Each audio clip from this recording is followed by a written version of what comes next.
हे गोकर्ण माझं. मी त्या दिवशी मागच्या व्हिडिओत तुम्हाला सांगितलं होतं. फुलं येतात त्यांची काळजी घ्यावी लागते, त्यांना पाणी द्यावं लागतं, खत द्यावं लागतं. लहान बाळासारखं त्यांना जपावं लागतं आणि त्याचं फळ आज आहे बघा. मला एवढा आनंद होतोय ना. बघा किती फुलं आली, अक्षरशः एवढं झाड माझं भरभरून गेलंय. मेहनतीचं फळ यालाच म्हणतात. बघा किती फुलं आहे, जवळजवळ 50 एक फुलं आली. आणि मला एवढा आनंद झाला ना, तर म्हटलं चला आपल्या मित्रमैत्रिणींना पण दाखवावं कसं असतं, निसर्ग काय आहे. आणि कलर तर बघा त्याचा किती सुंदर आहे, डार्क अगदी.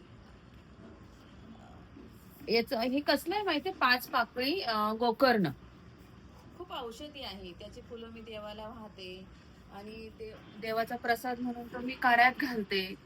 एक औषधी उपाय, दोन्ही पण कामं होतात, देवपूजेला कामाला येतात आणि औषधाला पण येतात. हे दुसरं झाड, याला पण आली पण थोडी आहे. कसं काय वाटतं मग? निसर्ग छान आहे ना. धन्यवाद.